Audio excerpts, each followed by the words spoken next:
You're listening to the Surgeons of Horror podcast. Hello, welcome to the Surgeons of Horror podcast. I'm your host, Saul Muerte, and we're going to be looking at the 1980s supposed classic Prom Night, which starred Jamie Lee Curtis. On board to join me with the discussions for this episode is the Big Cheese, Anthony Yee. Welcome aboard, Ant. Hey, it's been a long time. It has been a long time. I don't know if it will be a long time. Oh, no, it will be. Yeah, this season 7. This is your first delve into our current season because we've been chatting. We did a big thing on Psycho for the anniversary of Psycho, and then we've been looking at a couple of the Stuart Gordon films, and now we're starting to look at a couple of the other films that are celebrating their anniversaries and stuff. And Prom Night comes in there. As we said, it's 40 years old. It starred Jamie Lee Curtis 2 years after she was in Halloween. And because of that, it gets dubbed with the whole kind of, slasher kind of horror premise, because not only is it tipped as a slasher horror, but it's also starring Jamie Lee Curtis, who, at that time was could do no wrong, or could she? And that's where we find ourselves to talk about Prom Night. So... yeah, I had no idea. When you said Prom Night, I'm like, yeah, I saw that a few years back. It's got the security guard that stalks that girl from Pitch Perfect, and yep, and yeah, I know the film well. And you're like, no, the original one. I'm like, what are you talking about? What original one? Yeah, so we should so obviously it was made into a sequel, as you said. Oh, not sequel. What am I talking about? Wait, it was a remake. It was a remake, and it would have probably top the list of those things you see on BuzzFeed or whatever, or Cracked, like top 10 films where the remake was better than the original. Yeah, and to me, it's all about perspective. It's all about relativity, because the Prom Night film in the 2000s was shit, but it's way better than the original. So, yeah. So that says a lot. Well, you're already tipping your hat there as to. I'm biased. You're saying where you land with that. So yeah, like 2008 was when the remake came out, as you said, and a lot of people didn't like that, and I'd probably count myself amongst. It wasn't great. It wasn't great. It was weird when they started doing the cup song. That threw me out the window. Yeah. So, but interestingly, and this that you'll be probably pleased to know this. Before we come back to your as you said, your opinion on the movie, which you've already given away, there was actually I want to say 4 sequels that actually came out of that original film. Yeah. So really? The second one was called Hello Mary Lou, Prom Night 2, which came out in 1987. It was meant to be a bit of a standalone film, but it got retitled to the original Prom Night to kind of latch onto that. It had a bit of a supernatural element to it with the Mary Lou character, and that was kind of about it. And then a second sequel came out, which again starred Mary Lou, and this was called Prom Night 3, The Last Kiss. And then we got Prom Night 4, Deliver Us from Evil, which I think was about a possessed Catholic priest. During Prom Night. During Prom Night. Hey, so yeah, there you go. So it is one of those, we've just bagged it out, but is it one of those things the original filmmakers made a shit ton of money off it because they because of Halloween, man. This is exactly right. They launched off the back of it. Now the thing was, right, and obviously we'll go back to what you just said about like you had no idea that this was a film. You were more aware of the 2008 version, right? So from your point of view, you've watched this film really quite recently. Very recently, right? So. With Prom Night, though, it's the original 1980 film. So yes, it was literally riding on the coattails of Halloween. Plus, 1980 itself was a big year for slasher films and in general, and it was opening the door to numerous films along the way. And because of that, it kind of is held with a bit of a, I guess it had a little bit of a cult following of it, and a lot of people kind of consider it to be a classic. So, and this is where I'm reserving my judgment. I mean, people might pick up on my intonation where my views are on it, but I'm going to try the best that I can be to at least reserve myself in the intro.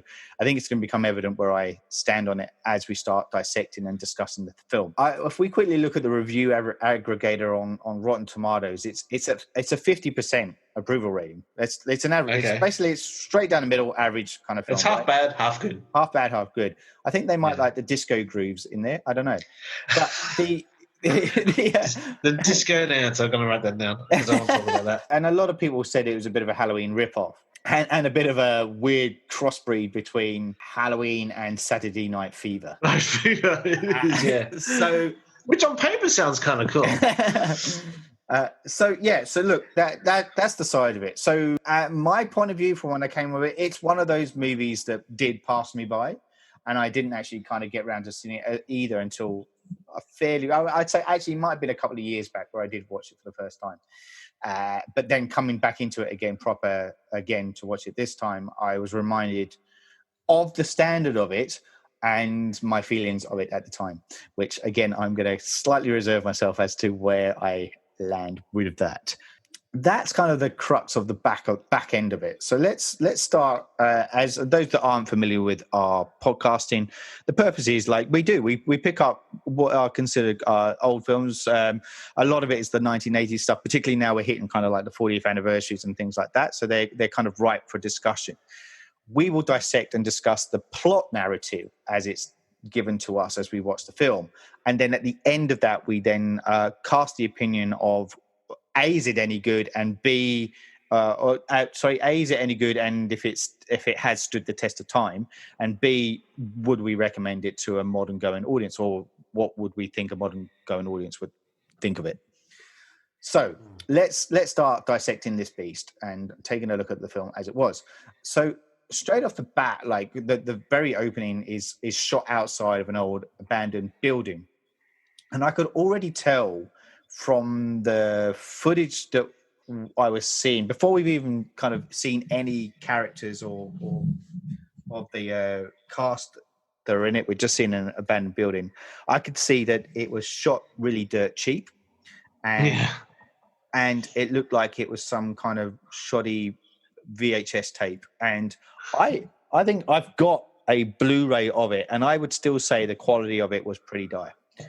So, well, yeah, it really looks that old. It's an interesting thing. It's like we always categorize things is it from the 60s, it's from the 70s, it's from the 80s, but it is, I think we've discussed this with certain other films, even though it may have been made in, like, say, 1983, it still looks like a film from 1976, which a good example would be that space vampire film. Life Force. Life Force, yeah, it looks so 70s. Yeah. And it was shot the same year that The Thing was, and The Thing looks like a very 80s film to me. Yeah, yeah. So this is the cusp of the 80s. It's literally 1980, but it is so much, it's saturated in 70s. Yeah. Crap. It's a 70s looking gauge. It looks Super 16. I don't think it is, but it has that TV lighting about it. The kids all got big curly hair. They all wear flares. And disco rules. Disco rules. But it is. There's no big tracking shots. Everything's shot on tripod. It's all big wide shots. So once you shoot everything just consecutive wide shot, it just suddenly looks documentary. It looks really cheap. It looks really. It kind of, to me, it looked a lot like, and probably showing my age, and I hope you identify a little bit. But to me, it looked like those like TV shows that you'd watch as a kid. That were kind of, again, shot really cheap, especially because we're the first people we see are kids. So automatically I'm thinking like... Yes, it looks like a kid show. It looks like a kid show. There was an old, like, I don't know if it was a series or like a short film that was shot for on TV in Britain, but it had Dexter Fletcher in it. And as he was really, really fucking young. And it was kind of done as like a bit of a mystery kind of... You know, there are a bunch of kids on the that were in like a bit of a gang, but they kind of stumble across some mishap of groups. So I probably should look that up and find out what it is, and maybe I'll do that when you're off on one of your tangents. And so you've got plenty of time. It's not. That's not Press Gang, though, is it? No, not Press Gang. I want to say it's pre-Press Gang feature, right? Well, because he's young, like he's. And then I remember right at the very end, like. there's this one line, and like here I'm the one doing the tangents at the moment, but there was one line in it where, like, right at the very end, where one of the kids said, "Hey, are you crying?" He goes, "No, just got something in my eye." And you're like, hey, "You're crying, you piece of shit, crying puss." So it looks like, I mean, you know what it looked like too with the lighting? It reminded me of Little House on the Prairie, that sort of feel about it. That 70s. Yeah, that 70s lighting. It's just, and that's it. It's just no tracking shots, no elaborate setups. The lenses are the wide. I have this big bugbear with certain movies that's all shot in close up and shot with no depth of field, so you don't get a sense of the space, and that pisses me off. The Warehouse one, whose name I've forgotten, set in a storage area. So it was written by Mickey from Doctor Who, and it's all because it's shot in the storage area facility, which pissed me off because I was coming up with an idea for a movie to be shot in a storage area facility at the time. So when I saw it, I rented it, and the storage facility is all in green screen. They didn't shoot in an actual storage facility. They shot a lot of it green screen. So to get around that, they shot everything in close up. Yep. So it's so much in close up, it pisses me off because that's what it is. Because you don't get a sense of depth or sense of space. No. Whereas this film was the opposite. It's wide shot. It's really bad editing. It's all firstly, you're using kids. Not one of them could act. No, that was annoying as fuck. That was so bad. Yeah. And I know it's child actors, right? But these kids were all bad. They're like commercial quality bad. They're saying every line like it was like hitting every word really hard like a commercial. Yeah. And the director didn't know how to. It did. Yeah. And they hold up some Milky Way bars at the end. That was really weird. Yeah, and instead of Milky bars are on me. Yeah, and there was a little kid with round spectacles. You're right.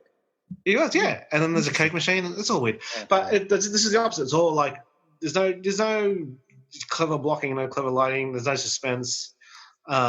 These kids are playing hide and seek or something. Hide and seek, yeah. But there's a bit of a malicious kind of bully element to it. Before we get to that, the film with Dexter Fletcher was called 4D Special Agents, and it was released in 1981. Thank you very much.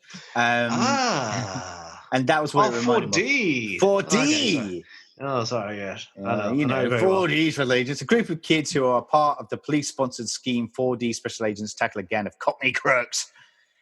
Get your manner. So, anyway, let's look at Prom Night. Hey. Yeah.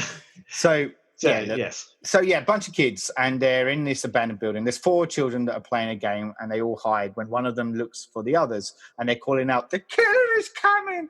Killer is coming!" The killer's coming. Again, the way they say it, the killer's coming. The killer, it's such bad acting. And it's so bad. We have young Kim and her 2 twin siblings, Alex and Robin, are walking by said location when they hear the kids playing. Kim and Alex go, "Yeah, I ain't going in there.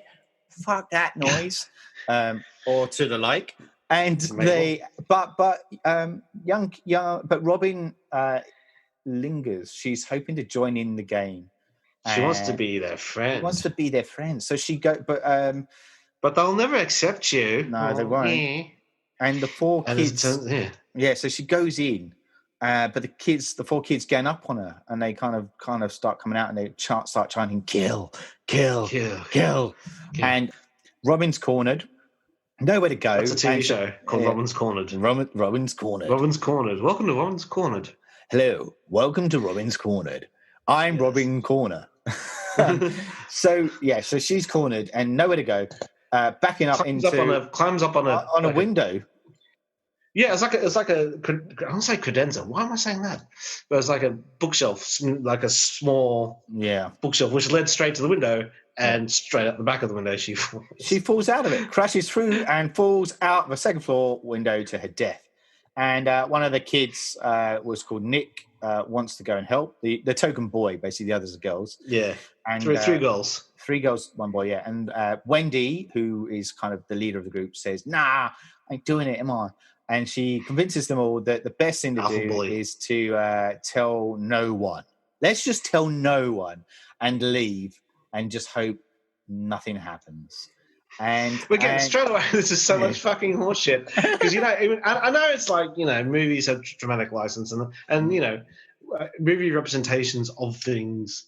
You suspend disbelief by not accepting it to be real. We've talked about this in so many different ways in so many other podcasts. A great example is punching. When you see fists hitting people's faces, the sound they make is not the sound of a punch in real life. We all know that, but it's a movie convention. But at some point, you will go, the kids fuck off. Of course, the adults are going to go, I mean, don't fucking fingerprint the place. Like, of course they're going to go, have you seen witnesses? Who did you see? And kids crack if you just talk to them. Yeah. It's just fucking horseshit. But I love the bit was that they fuck off, and then the girl's dead, and then the window she fell out of, the frame falls out, and that falls on top of her as well. And it's a fucking cut. It's the 80s. I was thinking the exact same Warner Brothers, like cartoon. It's like, she's dead. She's fucking dead now, bro. It's really like built by Acme. Yeah. And then the side of the building comes off, and I'm like, oh, you're taking the piss. So anyway, it's all good. So so she's dead. And the other kids scarf her off without telling anyone. And the but they swear to keep it quiet. Quiet. And then as they leave the building, they ride away on their bicycles, and then E.T. comes up, and they kind of fly off into the over the moonlight. It's great. He says, "This movie is too cheap for me. I'm fucking off out of here." But and then Leslie goes to the next, like that night, and it's Leslie Nielsen. Leslie fucking Nielsen. So for me, the whole way through the film, I was waiting for him to crack a punchline and be some kind of Frank Drebin kind of innuendo. But that's like Frank Drebin when he was in his straight roles. Yeah, he was. But I can't look at the guy without laughing. No, you can't. Our generation. Here's the thing. Our generation. Firstly, he was old for a long time. Like he looks just like Frank Drebin, even though Frank Drebin's not. Yeah, he's not about to become real for another decade or so. But for me, the one, because we all have a Frank Drebin line from those films, right? Yeah. For me, it was. For me, it was bingo. And that's all I kept. Because when he pulls out the bingo card from the drawer, that to me was the line that kept on coming. Mine was. This probably tells you about my kind of sense of humor, but it's the bit where the woman kind of exposes herself to him, and then she goes, "Is this some kind of bus?" And he goes, "Yes, that's very impressive. Yes, but that's not important." It's very airplane. And the other one is nice beaver. Yeah. Thanks, I had a stuff last Christmas. I mean, you may have been victim to one of these things back in the old editing days and when you're editing, but I would always have a habit of walking into a room and going, I just want to say, good luck, we're all counting on you, and walk out, closing the door. And I used to do it to random editors around the house. You did do that to me the first year I met you. I knew it. Yeah. But unfortunately, we have no Frank. What is it? It's a big building where people go to sit, but it's not important right now. It's important. It's a white building where people sit.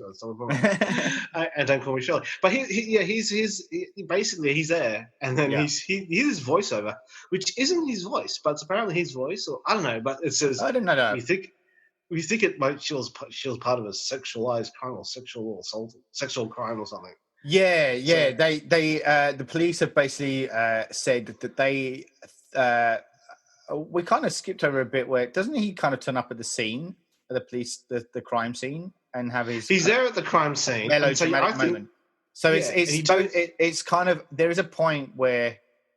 Anyway, he turns to camera and you hear this voiceover. So I don't know if it's supposed to be his voiceover. I now realize it's probably the cop telling him, we think she was a victim of a sexualized crime. Yeah. Okay. That's how they phrase it. Sexual attack by a homicidal maniac.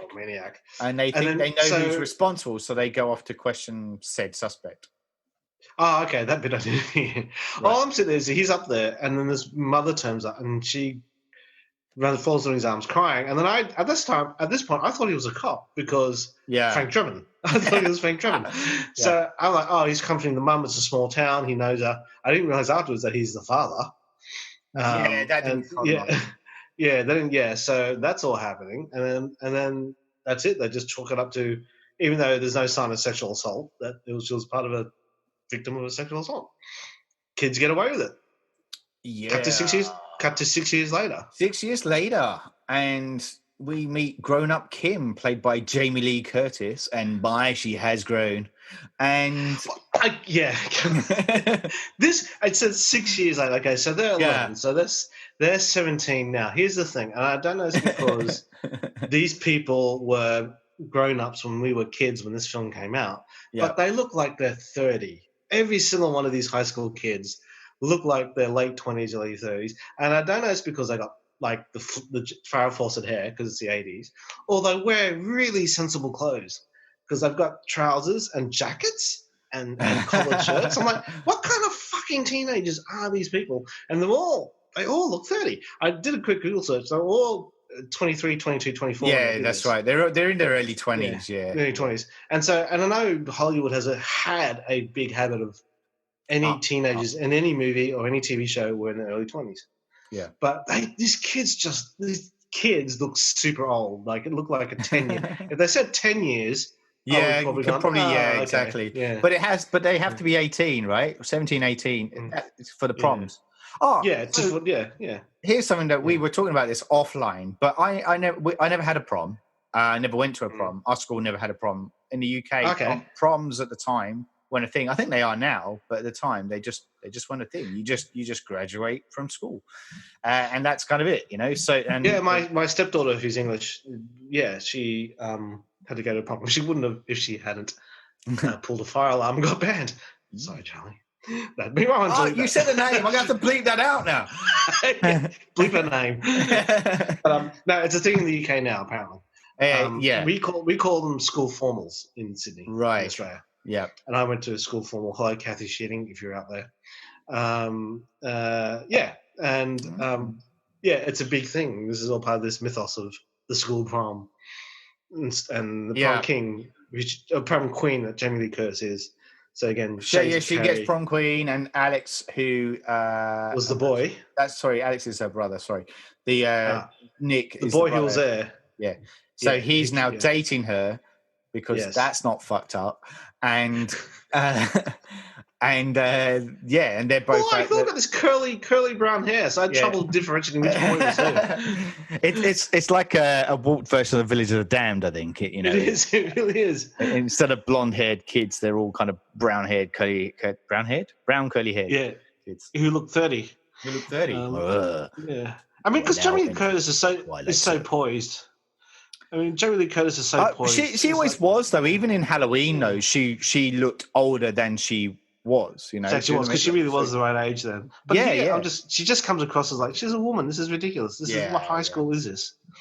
Anyway, what kind of high school is this? Where there are grown-ups going to school. So apparently, Leslie Nielsen's the father. He's the father, yeah. And then we see Kim and her brother Alex. So remember, I said that there was a twin. Yes. So he's all grown up too, and they are visiting their sister's grave with their parents.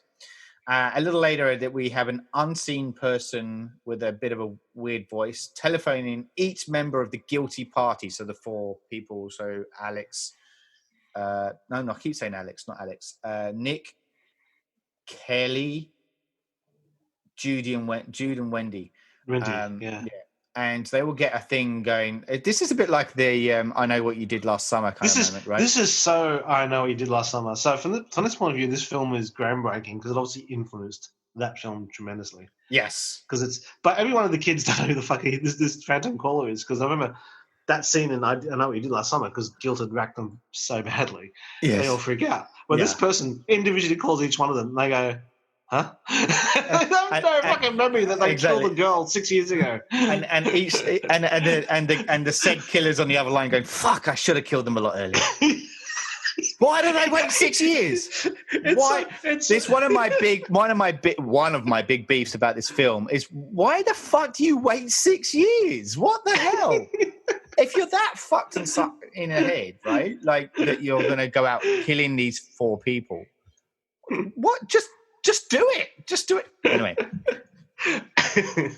I've got to train myself with a knife first. I've got to know how to handle weapons. I'm going to go to the army. No, I don't know.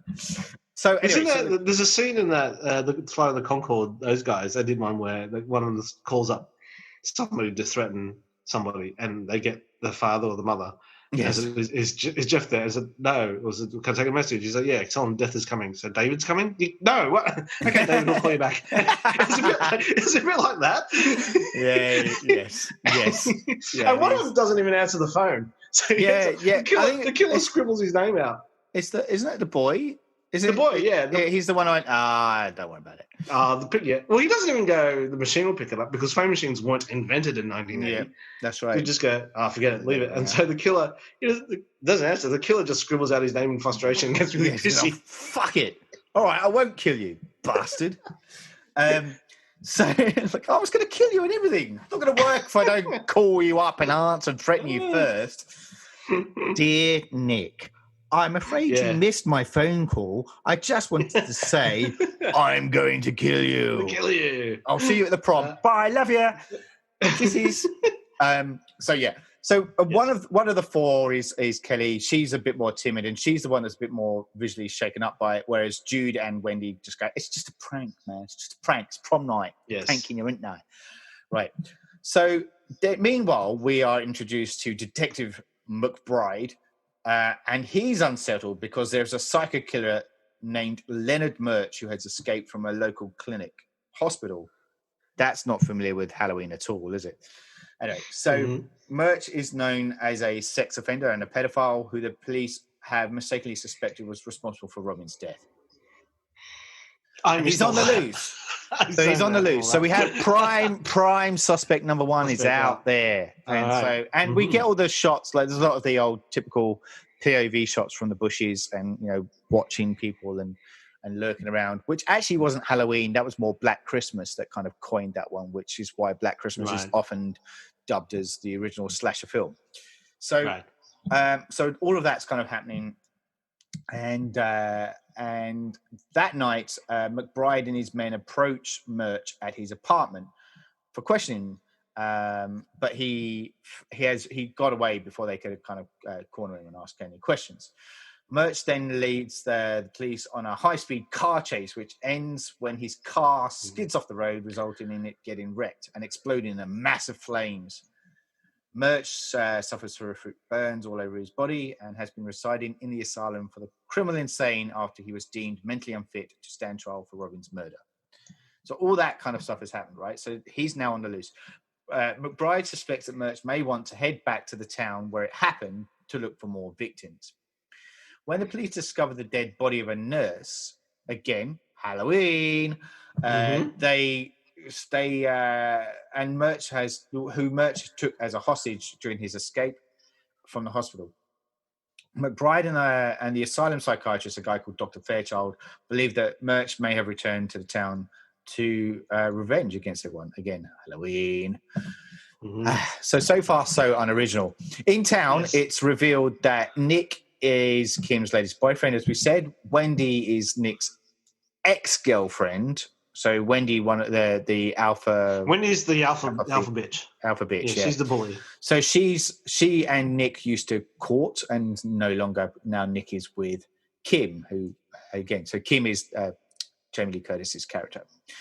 So she's not happy. She's not happy, Jan. No, because she killed this bitch's sister, and now that sister, just to spite her, taking away her boyfriend. And you get the impression that Wendy is the sort of sociopath that even though she's committed murder, she will find a way to justify it in her head that it's not her fault. Yeah. Oh, yeah, that's right. And so she tries to, Wendy tries to assure Kim that they're going to the prom together as king and queen. Wendy tries to assure Kim that the relationship will not last. And she said, it's not you. It's not who you go with. It's who you take home. Like basically kind of saying he's going to end up with me anyway. Bayat. Yeah. And then we meet there's another kid who's like this kind of school kind of bully renegade kind of character called Lou. And he's kind of messing around with Kim in the cafeteria. This is full. Actually, wasn't there some bit where one of the girls gets picked up by a dude in a big fat that happens a bit later. Yeah. So like, but this bit first is where this guy's wearing the he sexually assaults her. Mouthless ski mask. Yeah, going on. and he does the list. He just kisses her on the mouth. Yeah, in front of witnesses and says, "No, you'll like it." So basically, he's forcing himself on her. So in this day and age, this would be so fucking uncool. Oh yeah. And then her brother tries to defend her, and these three guys does. gang up and kick the shit out of her. Out of him. Yeah. She's screaming. None of the kids stop to help or do anything. Yeah. And it's only the teachers come in at the very last second, and it's quite full on. Like she's screaming and screaming and screaming. Yeah. And then like that's fine. So this is back in the 80s when that sort of stuff. It's all it's all like, what the hell is going on? Where? No teachers. Yeah. No teachers. They get brought before the principal, and it turns out it's Leslie Nielsen. Yeah, he's the dad. So he's the principal. And the alpha bully. Oh my god, the alpha bully. Yeah. He's got one eyebrow, and a really bent. He's just like, who the hell is this guy? This guy looks like, what the fuck? And every time you see this guy, he's always with his two mates, and all three of them just scream gang rape. Yeah, they just have that sort of. And the other thing too, this film does. Everybody chews gum. Everybody chews gum. Yeah. Like at one point, he takes Wendy and they go to a drive, like a McDonald's thing, and then this is like American fast food joints were known that you go to the car park, and a girl will come up and take your order. Yes, and then take your order and then serve it to you. McDonald's was the big revolutionary thing where you come into the restaurant, get your food within 5 minutes, take it away. Yeah, and that was what was revolutionary about that, because every fucking fast food place in America at that point was about this culture of a girl coming up and taking your order. Yeah, she's chewing gum. What you want, hon? They're chewing gum. Everybody's chewing gum. What the fuck is that all about?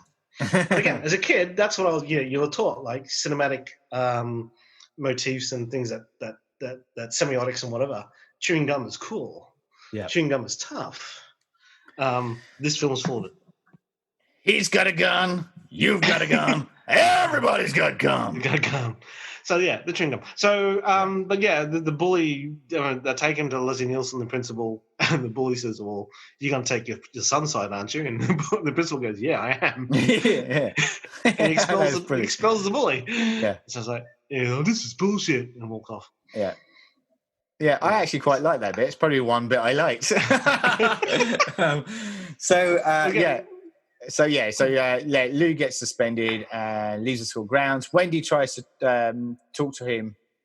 And then when Nick and Kim are walking around, Nick tries to tell her about that fateful day, but he's not able to. So Nick is feeling like, it's taken him 6 years to try and tell her that he was responsible for the death of her sister, but he kind of killed your sister. I kind of, before we have sex, I killed your sister. Now I know what you're thinking. It was an accident. She fell out the window. Now, I know what you're thinking. Yes, I do. Yeah. Now I know what you're thinking. Yes, I do have a condom. Meanwhile, Wendy has a plan to break Kim and Nick up, and she tells Lou she doesn't want to hurt anyone. Doesn't want anyone to get hurt. I just want them to suffer. Lou tells her that he'll take care of it. And nearby, Jude is picked up on the way home by a guy called Slick, who's this guy in a big Chevy van. And he looks like who's the big guy from Pineapple Express? The Seth Rogen. Actor. Oh, not Seth Rogen. No, the one that looks like Seth Rogen. Yeah, of that same group. But yeah, he's this big. He's got a lot. Yeah, he's got a lot of confidence, even though he looks. It's kind of refreshing that he's playing this dude who's totally like confident in his abilities to pick up. Yeah. In most Hollywood films, he'd be cast as the dorky loser friend. Yes, but at the same time, basically he picks her up, and then because I'm thinking, do they know each other? But it comes across as they don't. And he asks her to get in the car, and she's like, "No funny business." He goes, "Oh God, no way!" It's a fuck wagon, right? Yeah, she gets in the fucking car. Yeah, such a different era. Yeah, and he asks her. He asks her to the prom, and she accepts. Yeah, as you do. It's shit. It was shit like this that so fucked me up as a kid when I was hitting puberty. Okay, this is how teenagers interact, right? That's how it works. Yeah, absolutely. So there's that kind of creepy moment, and So, and then we go to the we go to the girls' locker room. That's right. After they've been playing tennis or something like that, and Wendy finds her school photograph has been torn from the yearbook and hanging in front of her locker. Oh yeah, that was a bit. There was a scene where we see all the photos being ripped out. They just so happen to all of them be in the top right-hand corner of the book. So he just turns another way. Oh, that's handy. I'll just rip out that top right-hand corner. Flip the page. Oh, look, there's victim number 3, top right-hand corner. I was like, what are the odds? The photographer knew. He knew later. Yeah. It'd be like, if they were double-sided, like one photo was on the other side, he's going to go, well, I have to get two of these things now. Fuck. And then somebody smashes a window, don't they? They smash a window. Does that happen at that point? They're in the locker room. Yeah, because Jamie Lee Curtis gets left behind with one of the girls. That's right. Yeah, and the window smashes, and they get freaked out. Yeah, and then they say one of the shards has gone. No. That's right. No, that's right. So sorry. First, before that, so just like a nanosecond before that is where Wendy finds the school photograph torn from a yearbook, and it's hanging in front of a locker. And this is where Kim and her friend Kelly are then left alone.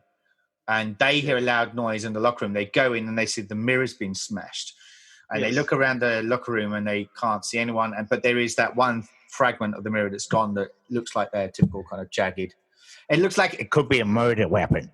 And then Jude and Kelly both skip down the corridor and live happily ever after. It's all good. It's all good. So they say, I'll be right. And they also find their yearbook photographs inside their lockers, as does Nick, who misses. That night, Lou, as in Alpha Bully, picks up Wendy, as in Alpha Bully. And they to go to the prom. Mr. Hammond. And he's two of his mates in the back of the car. Yeah, that's right. It just screams gang rape. They're gonna I wouldn't get in the car with those 3 guys because they don't look fucking safe. No way, mate. But she does. But they're going to the prom.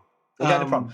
Mr. Hammond is going to be the chaperone, and Lizzie Nielsen and Alex, the brother of Jamie Lee Curtis's character, is the DJ for the night for disco music because disco's in. Everyone, it's the 80s. Everyone's the 80s. Yeah. Everyone's having a good time dancing and listening to the music and watch Kim and Nick do their choreographed dance on the dance floor before everyone. There's a dance number that goes for 3 minutes. It's a dance number, and it's like straight away you think of Spider-Man. Spider-Man 3, where he dances and he goes, strutting down the thing, dance on this. It's like, are we in a video clip? What's going on? They're doing a dance number. So you think, is this Saturday Night Fever? And it's choreographed. And it's like, there was a period where there was a 90s high school film. I think it was 10 Things I Hate About You. And all of a sudden, and Usher's the DJ. And all of a sudden, all the kids on the dance floor get into the synchronized choreographed dance routine. And they're clearly professional dancers who aren't teenagers. And it's like, I think, did this inspire that film? Because that film got a bit of backlash about that, because it's like, how come kids suddenly know how to fucking all dance in the same choreographed complex dance routine? And Jamie Lee Curtis, and she's doing this thing which is kicking her feet and doing singing. So yeah, it's ridiculous, and it just comes out of nowhere. And Saul's doing it right now, which is awesome podcast stuff. Yeah, love it. So look, there's this huge, like you said, it's 3 minutes and 20 seconds long of Jamie Lee Curtis strutting her stuff, and we get a little window of that early where she's early on practicing it. And Wendy comes on and does bullies all. It's kind of hard it's hard though. I mean, I know this is disco, right? But it's also hard to not think about Saturday Night Fever and think that they're going to bust out into More Than a Woman. And also the fact that because she's dancing, Jamie Lee Curtis is dancing, I just think True Lies. I think that scene where she does the striptease in True Lies, and I'm just like, yes, not that film. There was a Saturday Night Fever 2, or she did something with John Travolta where she does aerobics, and that's the world. Staying Alive.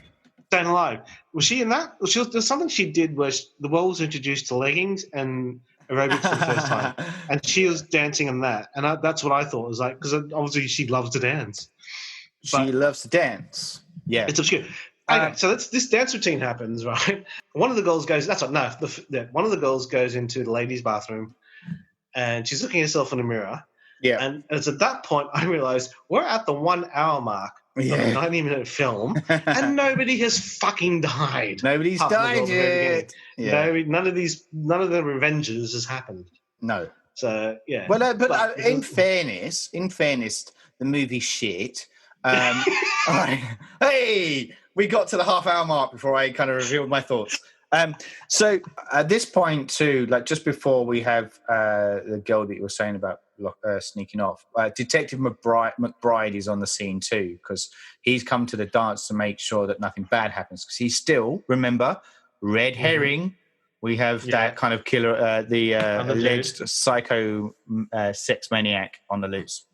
So Kelly and her boyfriend, Drew, leave the gymnasium for a part of the school in a locker room where they begin to make out. So Kelly's one of the four.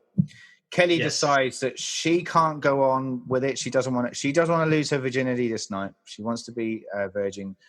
She doesn't. It's not just that. Sorry, that's incredulous. She wants for it to be special, and in a locker room doesn't give that. Really. What? Let's face it. What? Right. So I think you find the cover of a lot of Mills and Boons haven't done in the locker room. Meanwhile, as the sweat dripped off down the back of his the chlorine speedos, obviously speedos and his stockings. And he basically shows his true colours and says, "Well, if you're not going to put out, I know someone who will, or plenty who will, or something along those lines."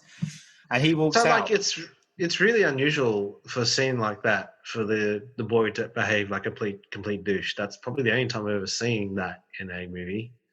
And the girl crying after them. It's pretty groundbreaking. It's unheard of. It is really unheard of. So he fucks off, and so she's left on her own. At which point, an unidentified figure donning a ski mask, very similar to the one Lou was wearing earlier, turns up and stealthily approaches Kelly and slits her throat with the mirror shard from the previous scene. In slow motion. In as slow as you can go. We're talking Austin Powers, security guard, being mowed down by a steamroller, slow motion. It's like, how can you make this have any impact? As a filmmaker, I've never done this before. I don't know, slow motion? Yeah, that will work. Show me how that works. You just slow it down. You slow it down, mate. Just brilliant. Move on. Oh, great. Is that lunch? Let's move on. So we have the first death scene, and one of the four is down and out. Then we cut back to Jude and Slick, the guy in the van, as they decide to sneak out and have sex in the van. Yeah. Get fucking munted and have sex. And have lots of drugs and just fucking get loose, man. You know, that's what it's about. This is the twisty bit of here. Okay, here's ugly fat guy, right? Honestly, he is. So he's an ugly, and he should be, as an ugly fat guy myself, be grateful for anything. Oh, dude. And the girl that she's with is a complete nymphomaniac. She wants to have sex. Yeah. They go outside to have sex, and he's like, "Wait, do you hear that? I feel more comfortable if we go inside." So this is a twist. He's playing the guy who doesn't want to have sex. He just doesn't feel like it's quite right. Yeah, and yeah. He's more interested in getting high. And she's like, "Okay, whatever." Yeah. And then they get attacked by the ski mask dude because she happens to have her back towards the back doors. Yes. She leans on the doors. They open. Her head flies out backwards, and he stabs her. But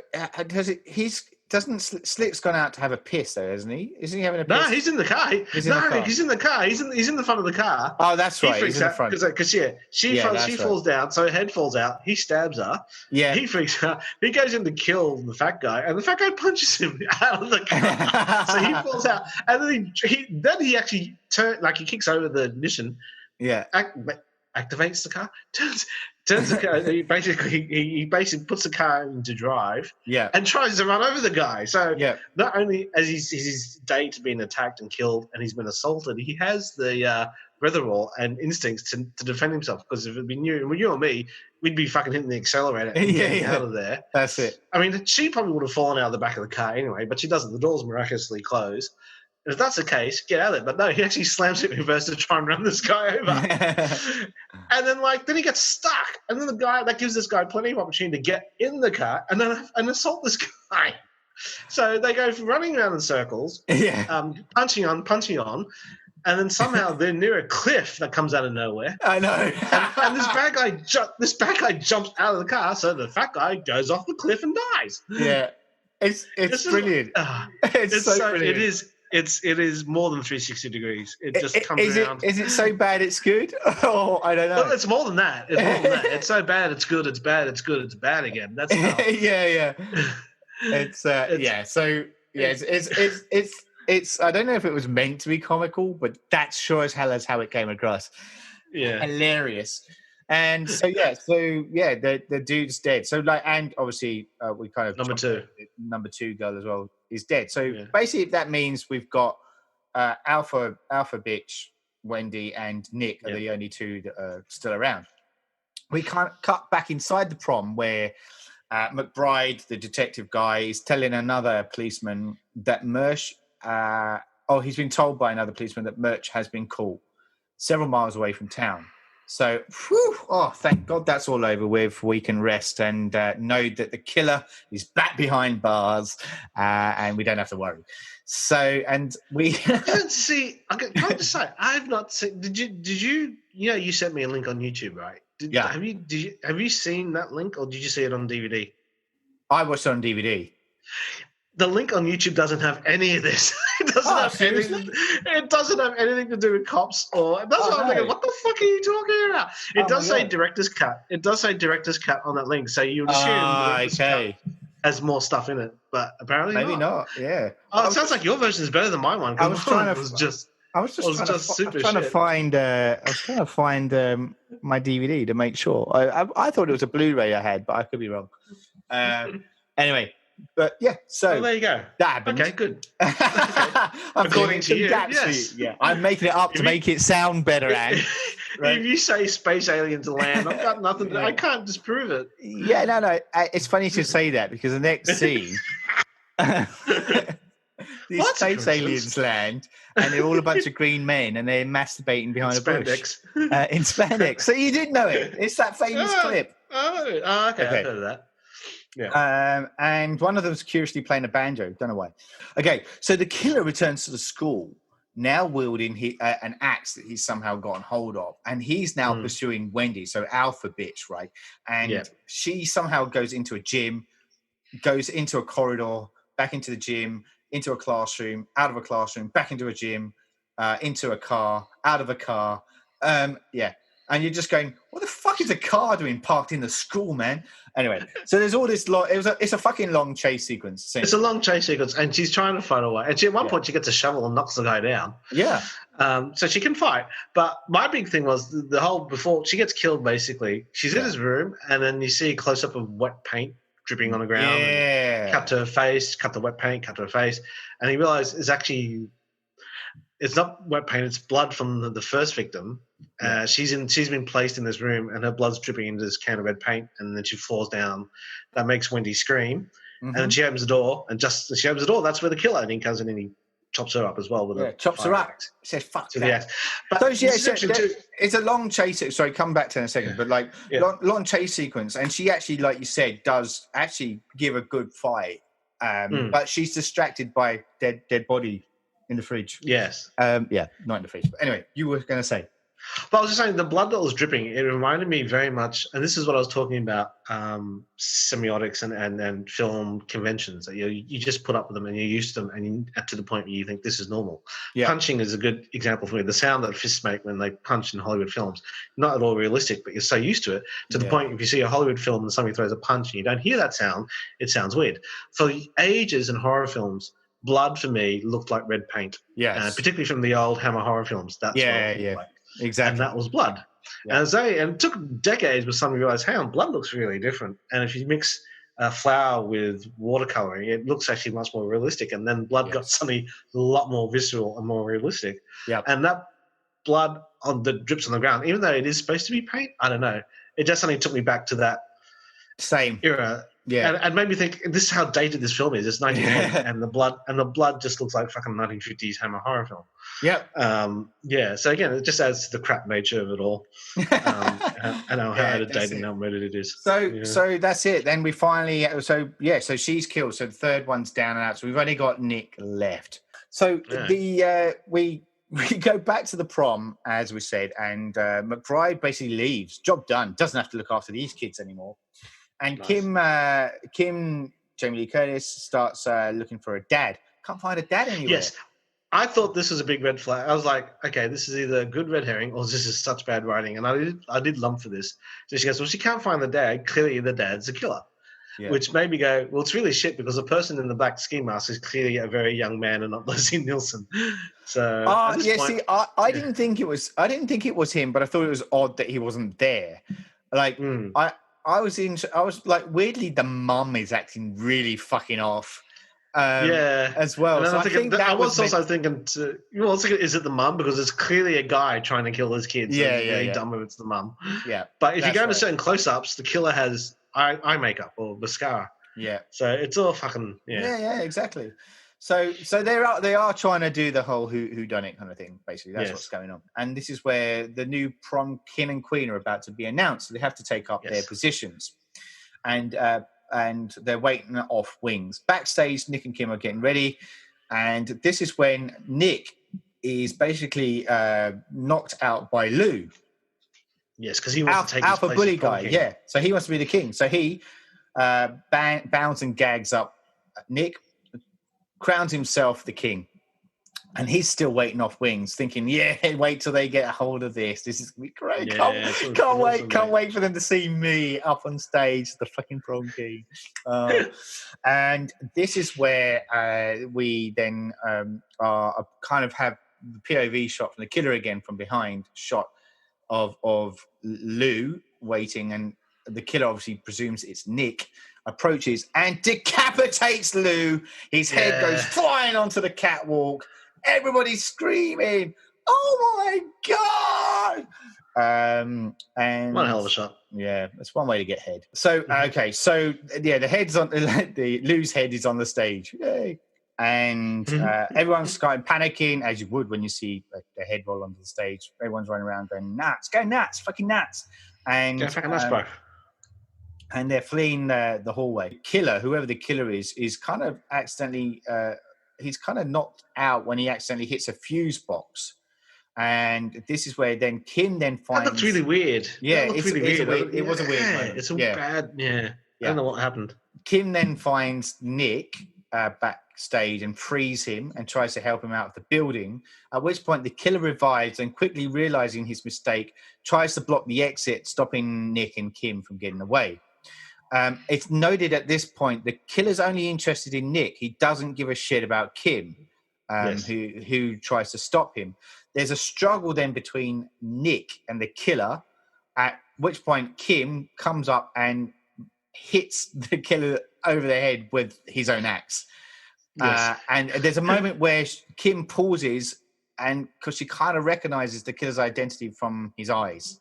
She sees his eyes and she knows who he is. And we're like, but we don't at this point know who it is, right?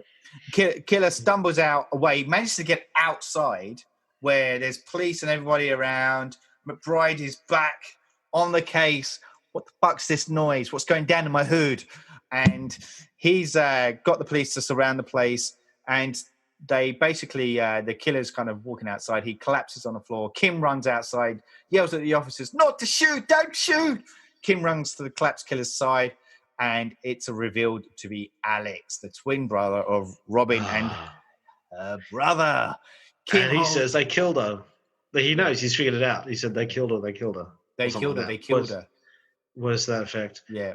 And then you see this really, really good epilogue scene where they explained everything and how he figured it out, and they tie it up quite neatly. No, they don't. They end the film right there. Yeah. Well, without Alex dying first, he dies. Yeah, he dies from the wounds, and Nick walks outside and stares at Kim, who's crying, as she continues holding her dead brother in her arms, and that's where it ends. Doesn't even tell her. Yeah, there's a reason why your brother did that. And then there was that kind of one bit right at the very end though, where the dad comes back in, so Leslie Nielsen comes back in, opens the door and says, "I just want to say good luck. We're all counting on you." We're counting on you. Yeah. and then it's closed credits.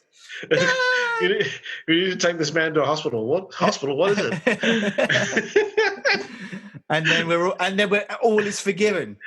Okay, so we're talking 40 years after it was released. It came up with much fanfare, as we said, riding off the coattails of other like-minded films that actually did it a lot better. And we've already kind of touted our position of our thoughts on where the film is at, in our opinion. But just to kind of recap, what was your reaction at the end of those as the credits went through it? What was going through your mind, Dan? Share it with us. That was shit. Look, it's really bad. It's really, really bad. I mean, my thing was also to, like, how did the brother figure it out? Has he been holding on to this? Because it had one cutaway, I think, at the end, just before, as a young boy looking down at his dead sister's body. How did he know? How did he figure it out? So he was supposed to be watching. At the beginning. No, he watched it happen. He saw it happen. Oh, did he? Yeah. Then why the fuck didn't he say anything? That's exactly right. Why did he wait 6 years to kill them? This is my point. Really dumb. There are so many. Really fucking dumb. So many flaws in this film. I can't even tell you. Fucking dumb. And it's one of those it's one of those things like, often when we discuss these kind of films that are that caused a big scene at the time, the purpose is to kind of go back and revisit them and kind of ask the question, does it still stand the test of time? Most of the time they do. Like, yes, they carry their flaws. Sometimes they feel dated, but generally they like, we kind of go, do you know what?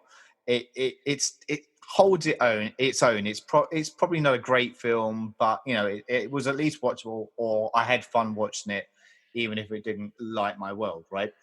Often that's where we land with things, or as is the case when you've got the big hitters like The Thing, like you were saying, where you just go, yeah, this film just doesn't age. It's fucking brilliant.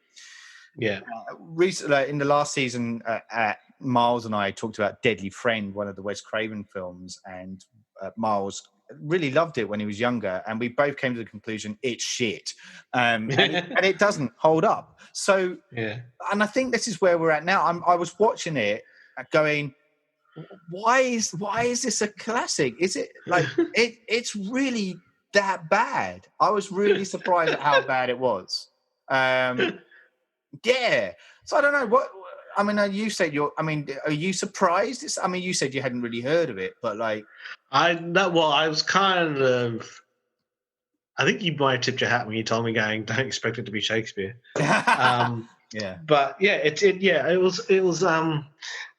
I mean, there was the whole. Firstly, the relationship between Jamie Lee Curtis and her brother was always a bit weird, I thought. Yeah, there was a bit of a sexual kind of chemistry. Yeah, the bit where he was watching her as well, and he comes in and does up her dress, and that bit while she's getting ready for prom. Yeah, and she's giving him advice on girls, and it's like, okay, it was not helped by that Frank Drebin was there, and you couldn't take him seriously. I mean, he was. Yeah. Like what he was to our generation, to my dad's generation, he was always a young action hero. He was basically Tom Cruise. He was the Forbidden Planet guy.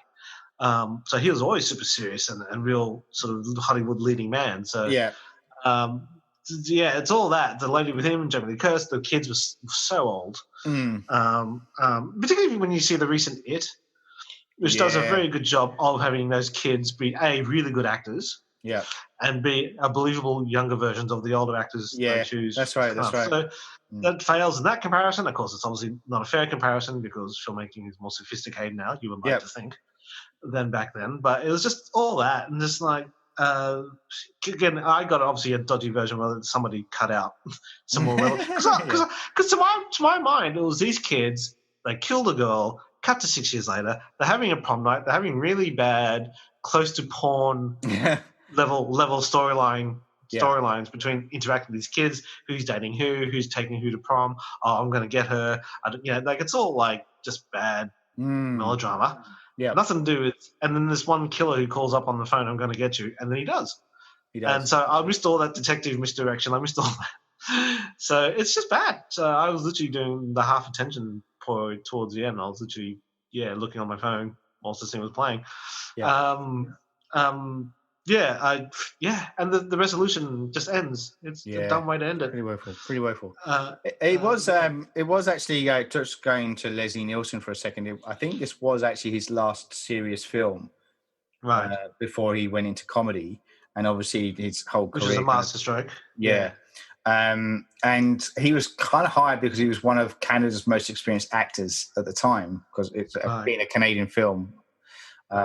So they needed somebody with experience on film, and that's why he got the role. So as I said, it was mainly shot in it was mainly shot in Canada. The director Lynch decided that he didn't want too much gore, so there was a minimum amount of gore was a deliberate choice on his part, and. Well, decapitating somebody back then was a big deal. That's what I was about. No, well, that's what I was about to add. But the distributor Avco Embassy Pictures mandated that they include some graphic violence, which is where the decapitation scene kind of is in the finale. And the other thing was nudity. There's no nudity until the girl at the end there. Yeah, first victim. You finally see. Yeah, that's right. Just with the release of the film, right? So Paramount Pictures were originally showed interest, but it was Avco Embassy that kind of picked it up. And then Paramount went on and they released their own independent slasher film, which was called Friday the 13th. Never heard of it. Which premiered 2 months before Prom Night did. Hey. Who's laughing now? Hey? Apparently, a television network, Gene Roddenberry was shopping Star Trek in the early 60s, and this TV network wanted to see it. So we want to meet you. And he said, okay, well, what do you think about science fiction? Said, well, tell us, how would you do science fiction as a serialized television show? And then John Roddenberry, which has been working really hard on Star Trek, was like, you do this, you do that, you spend your money on this, you can get it cut around corners, you can make things cheaper by doing that. And apparently it was a long meeting. And I said, well, thanks, we'll get back to you. Because he was trying to sell them Star Trek. Yeah. I said, this is how we'll do the series. And then apparently literally later that fall, they came out with Lost in Space. Oh, my God. And apparently they took a lot of his ideas in terms of how to do the sets and how to make it cheaper. And he was like, fuck you fucking... So, yes. Well, there you go. Yeah, television. Television. I just want to say, just going back to Prom Night for a second before we bow out, apparently in certain cinemas, they, as a bit of a promotional thing, gave people screen pillows, which were distributed at screenings to help quiet the outbursts of theatre patrons. I would have just gone to sleep, just going, oh yeah, cool, yeah, have a nap. All right. Marketing. So, can I just say before we go, one last thing, the Wendy, the bitch. Yeah. I was doing the whole thing like, where have I seen her from? Her name is Eddie Benton. Her she ended up taking the stage name of Anne-Marie Martin. She did two things that was quite notable. She co-wrote Twister, the Hollywood 96 film. Oh, yeah. And she was the female lead in Sledgehammer, which was an 80s comedy sitcom of a cop who's supposed to be a send-up of Dirty Harry, which I loved as a kid. I seem to remember that. Yeah, he's a guy who basically talks to his gun. I remember that. So she was the female lead in that. I was like, holy shit, I used to love that show. There you go. That show went off the rails so badly last season at one point. It went from like this guy, he's basically a parody of Clint Eastwood. By the end, at one point, he gets into a serious accident. And so they turn him into a half man, half robot cyborg cop. He's clearly RoboCop. Yeah, and he walks into the armor that looks like RoboCop, and he's got a great big siren on his head. And he goes, and they go, oh my God, Sledgehammer, is that you? And he's like, I am no longer Detective Hammer. I am now Hammeroid. Oh my.